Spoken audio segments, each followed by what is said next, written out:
So only show me my rivals. There you go. There's Ming. Shows Ming and it shows me. So yeah, they have 70,000 troops. I have 6,000 troops. That's not much. And you're gonna say, hey, 6,000 troops. Again, before 1.20, as Japan, which we're sort of the same character here, the same nation, we would start with 14 troops. Now we only start with 6K. Also, our force limit is only 8. 8 force limit. What's the deal with that? Well, not quite as bad as it seems, because one of the things we can do, since we're the Shogun, is we got these 3 buttons over here. I can sword hunt. It'll cost me 20 legitimacy, but for 10 years, I will get a big boost to my manpower and my force limit, next to 12.5 force limit. Meanwhile, my daimyos all lose 1,000 manpower, and they lose force limit. I'm stealing their dudes. I also have the option of doing Sankin Kotai, which would give me +3 Diplo rep. They would all get -1 Diplo rep. Finally, I can forcibly expel Ronin, which this number is displaying oddly. It displays oddly here, and if you enact this, so it says each daimyo get Liberty Desire -500%. In the dev diary, it listed this, even in their tooltip, as Liberty Desire -5, and that's still what it does. If I hit this button, and then we go look, like this person here will drop from like 60 to 55 or something like that. It's not like infinite like decay of Liberty Desire. I was really excited, but then I hit the button and it's like, no. It's just the tooltip code is listing it oddly for some reason. But yeah, it's about 5% less Liberty Desire across the board, which ain't bad, but I don't know. So it's a pretty big legitimacy hit. Right now our legitimacy is slowly increasing. We're about to get those royal marriages to kick in. Because have they already said yes? No, we just sent out our dudes, right? Yeah, we don't actually have them. So when they kick in, first of all, we'll lose a little bit of legitimacy, but then it'll go up faster. So it's probably worth pushing this button. I think we start off by doing Sword Hunt right away.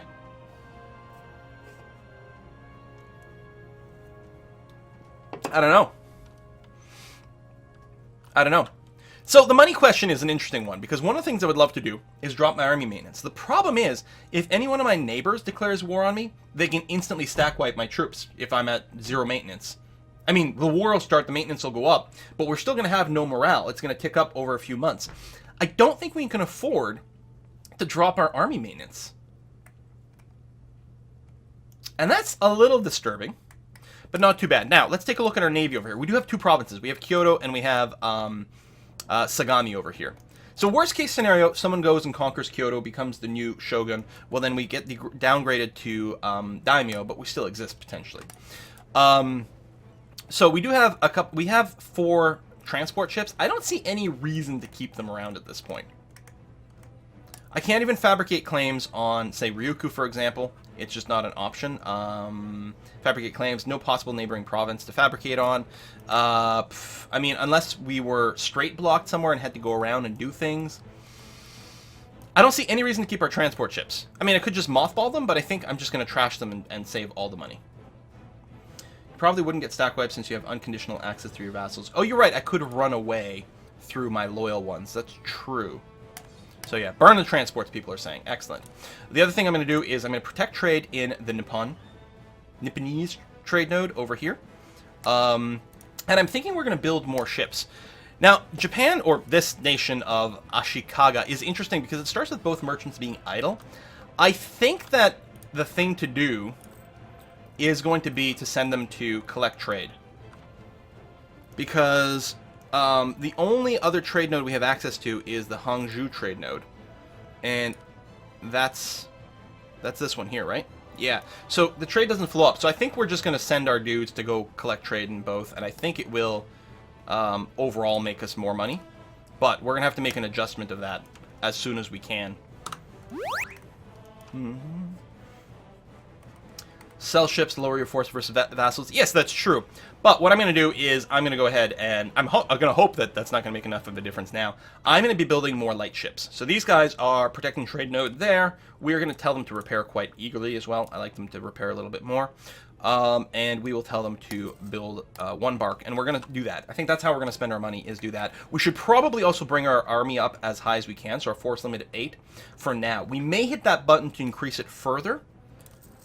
I'm not sure. But the thing is, especially with the high maintenance, like, I don't know. We could preemptively move our troops somewhere to hide them a little further away so we can drop the maintenance. I'm not sure. Yeah, more trade, more money, more manpower and troops. Yep, exactly. Disband the cav, replace it with infantry to save some cost is not a terrible idea.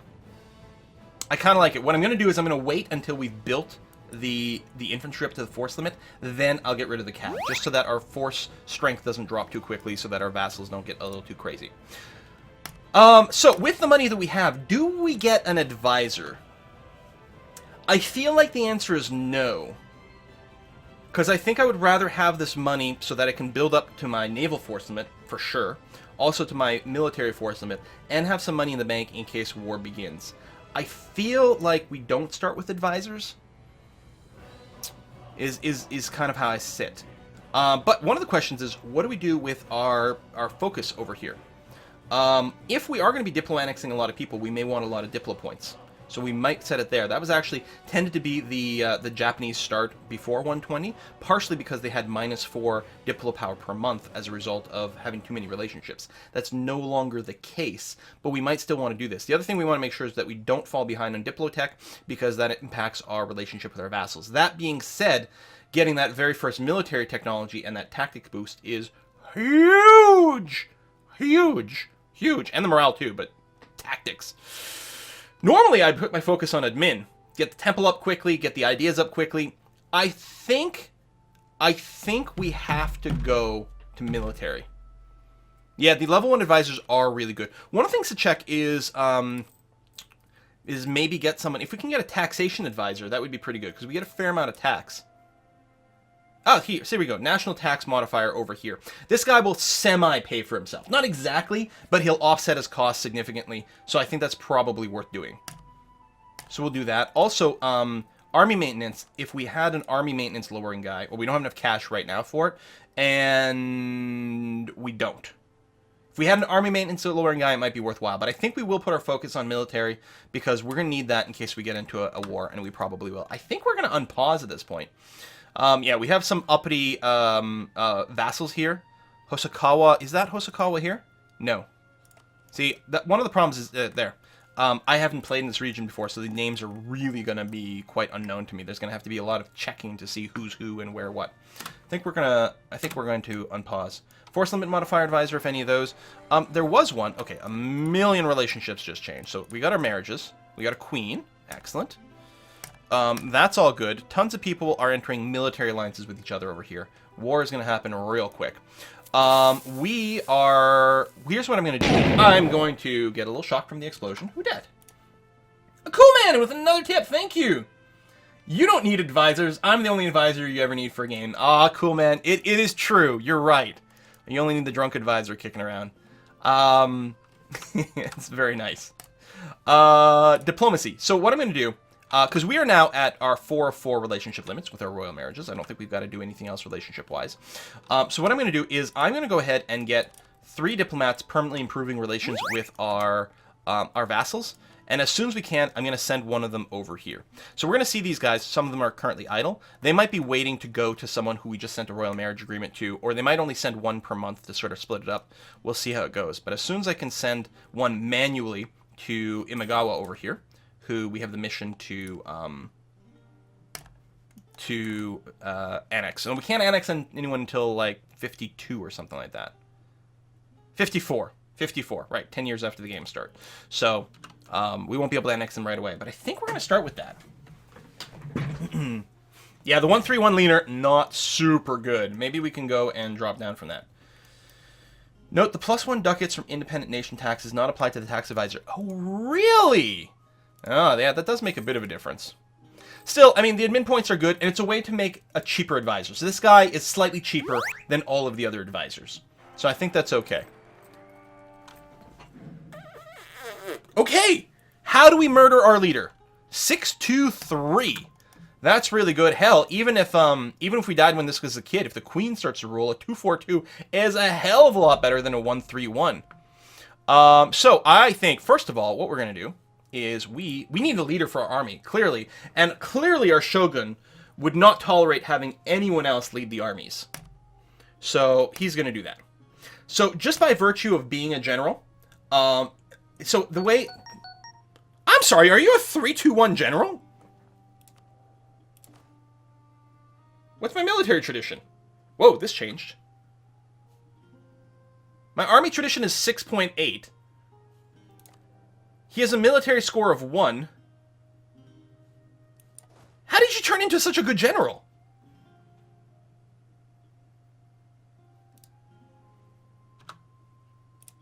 Let's just save. You know, in case anything weird happens. Boop. Excellent. Okay. Wow. So, as when your ruler gets, you know, as he gets older, he's got a higher and higher chance to die, and it's a monthly tick chance. You have 2 ticks that happens if you're a general leading an army, and I think a 3rd tick if you're in the middle of a battle.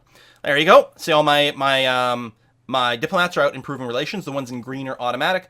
The one in yellow over here is my manual one. You can, if you look at the builder, I don't know if the tooltip explains it. Yeah. So if you right click, it cancels the automation of this diplomat.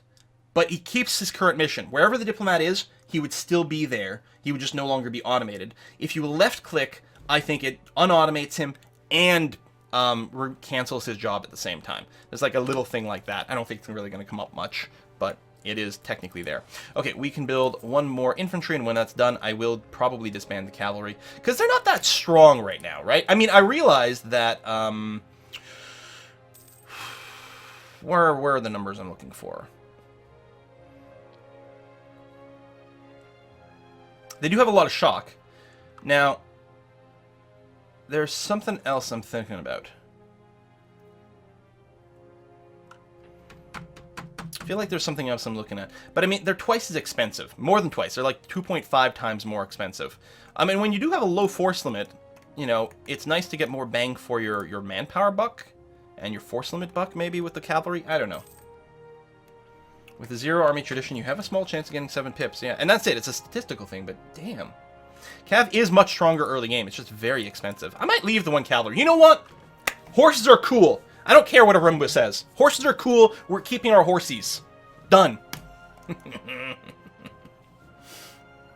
Forget the DLC. The Diplo update is the real change. Yeah, and I mean, that's it. Like, a lot of this DLC focuses on this part of the world, but I don't care where you're playing. That Diplo change... And I was really excited about the building change. This building mode, which again won't be properly highlighted right now because I don't have the ability to build any of those, but the fact that it gives you this list when you have a big empire, oh my god, because you know, if you've watched my Prussia game, right, I'm like, oh, I'm going to build a new, whatever, temple, marketplace, something, and I've got like 100 provinces to sort of scan over and to try to find the high value one. Just sort by value, build my temple there. Ooh, look at this rebellion. Oh, it's not a rebellion, it's a war. These two are at war. Ah, how exciting. I should go and make sure that my message filter is set to best guess. Thank you.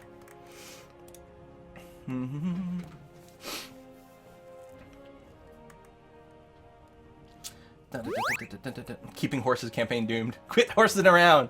Oh, what are the estates? Excellent question.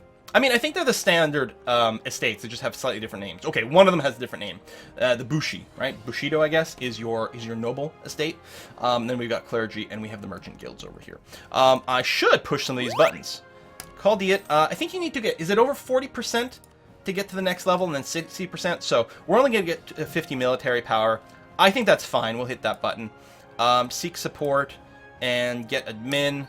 and grant monopoly charters, and oh, they need at least, is it 25? They need at least 20 loyalty. No, they need at least 25 influence, yeah. Maybe it's 25, 50, and 75? That's it. Because I know that last one is super hard to get, but it goes, you're going to get 50 power, 100 power, or 200 power. 200 power is amazing, but that 75 influence is awfully close to 80. It only takes one event for everything to go shitty. But if we can get him above 50 influence in the future to push that button, that would be very, very lovely. Still, it's a little bit of a help. We've got some points going over here. Relationships are going good. And I think, like, I'm going to be chill. Okay, what we should do, as I say, do we pull a diplomat out and see, can I mean, I can fabricate claims. No. Is a subject. I can build spy networks in my vassals, but it doesn't look like I can actually fabricate a claim. I can declare war, though, especially if I kick them out of being my subject first. It's not 200, it's 150. Oh, okay. Still. It's pretty good. And so, yeah, I guess for the 50%, the extra 50, I don't think it's worth going to the 75. It's so annoying because you're like, oh, now I have to pull land away, then the loyalty drops, then I mean, PowerPoints are great, but also manpower recovery, taxes, those are all really good too. Can only annex. Now, at some point, someone will declare war on me, and then we'll be able to take land that way. That's okay. So the question is now, do we push one of the buttons? I think I'm going to wait for my legitimacy to bounce back a little bit more. I don't want it to dip too low. Legitimacy has a really big impact on what your vassals think about you. I think. Well, they care about Diplorep and opinion.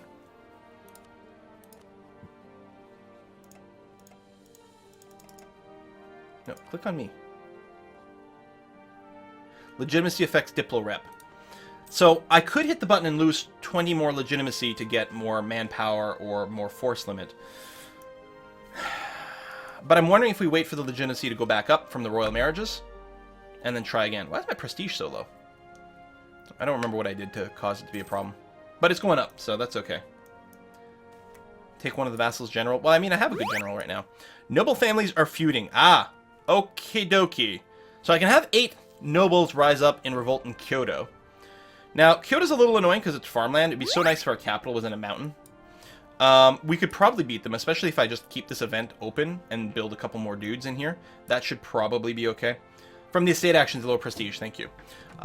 We could gain local autonomy. I think gaining autonomy in one of our 2 provinces right now would be bad. But I don't want to spend Diplo power. God. This is actually really kind of crummy. We're going to lose a lot of manpower from fighting these stupid rebels.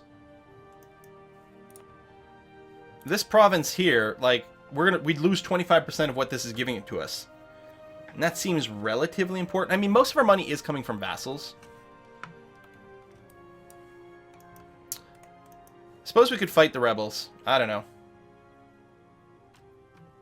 So I'm going to go and queue up an extra longbow. I don't know if they spawn with full morale or not. Let your vassals fight them? That's the idea. The vassals might jump in if they're loyal, and these guys are. They might jump into the fight, which would be quite nice. So I'm going to train this one up. I'm going to fight, and then I'll probably do a consolidate, because we'll be above our force limit at that point. You lose men, but only the weak one. Haha! You lower autonomy after taking a decision. I guess I could. I'd probably get a lot of unrest. Alright, do this. Oh, just a little too late, so we don't actually have full morale right now. So I'm not going to hit the button. If you don't hit the button, it'll automatically choose the first one after 60 days. So the question is if I can get my last morale tick back in here. Okay! So we have another pop-up. This is one of the pop-ups related to Shintoism that may affect our isolation. Moral guidance in an era of turmoil. Many of the leading daimyo in Japan are either self-made men or depend on the loyalty of those who are. Our old moral codes, however, press the importance of lineage and loyalty and social order based around the imperial court. Confucian scholars are now exploring the teaching of Chuxi for guidance in the governance of our country. This newfound interest in Neo-Confucianism emphasizes the 4 books over the archaic classics and attempts to give a rational moral code for local rulers and ordinary men alike. We should strive to attract the thinkers of this new strand of moral philosophy. This will move us towards a more open nation. Will give me a level 2 philosopher for half price if I want to buy him, which I still can't afford, and will lose 10 legitimacy. The other option is, let us patronize the institutions of the imperial court. This moves me further toward the isolationist end of things, and for the next 10 years, +1 yearly legitimacy. Pick whichever one gives you more swords. Well, one of the things is, if I took another thing that could boost legitimacy, then well, first of all, going towards more isolationist does give us more military kind of bonuses. And this would make it easier for me to pass some of those imperial edicts. Warriors do not need books. So I'm kind of tempted to take this one. I mean, normally I would tend towards the open thing, and if you do go fully open, you do get a discount to tech, which is nice. I could straw poll. Need, like, better in-chat polling here. Tell you what, just in the chat, hit 1 for the answer 1, which makes us more open but loses legitimacy, or hit 2 if you want to make me move us more closed but gives us more legitimacy. 1 or 2. Isn't there minus legitimacy in option 2? No, there's actually plus legitimacy.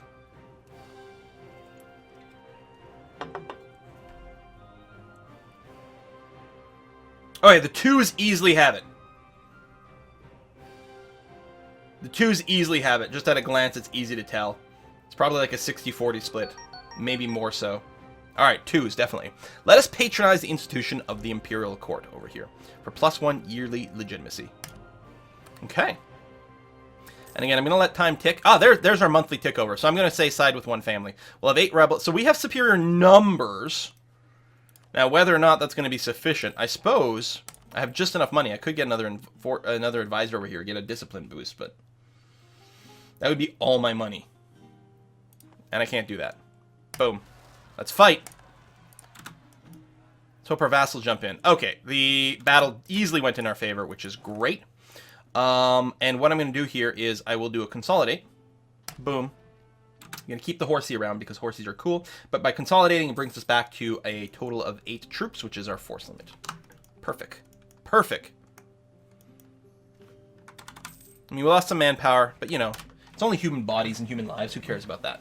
Go siege France! Use the extra legitimacy so you can press Japan buttons more often. Exactly. That was the idea. Cheaper tech, yes. Japan buttons, awesome. So I'm going to let the legitimacy get very close to 100, and then we're going to hit one of those buttons. Oh, you want to see the new model? Yeah, I know. Like the samurai helmets and stuff are cool. I also love, like, everyone's got their color-coded armor. It looks fantastic. Like, everyone looks fantastic. Do we have our ships different? I don't think so. I think these are the same. We can go ahead and get another ship building, though. So we're going to do that. Yeah, no, the models are really good. Could have zoomed in for the battle, too. My bad. Oh, right. So, ideas. We didn't even look at those, and I apologize. So, first of all, we have our Ashikaga traditions give us reduced monthly war exhaustion, 50% greater chance of a new heir, so which means I can sort of kill off heirs with a little bit more confidence that I'll get another one. And when I finish everything, we get yearly army tradition bonus. Huge! What do we get? Head of the Genji over here. Double prestige from land battles. Okay, our prestige is going to be in really good shape. Defender of the Imperial Court gives us more yearly legitimacy when we get there. Love that, actually. More yearly prestige. I mean, these are not combat bonuses. And really, legitimacy... Well, this will be handy for us to push buttons while we're Japan. Once we sort of unify Japan and have no more daimyos and things, that yearly legitimacy won't matter as much because we're going to spend most of the game at 100%, but it is okay early on. Prestige will always be nice. 25% more trade power. Well, domestic trade power. Much, much cheaper advisors. The Bakufu Shokatsu or something. 15% more national tax is actually pretty huge. And then much more income from vassal and force limit from vassal. So even when we unify Japan, we're still going to want vassals somewhere for that bonus, which is going to be nice.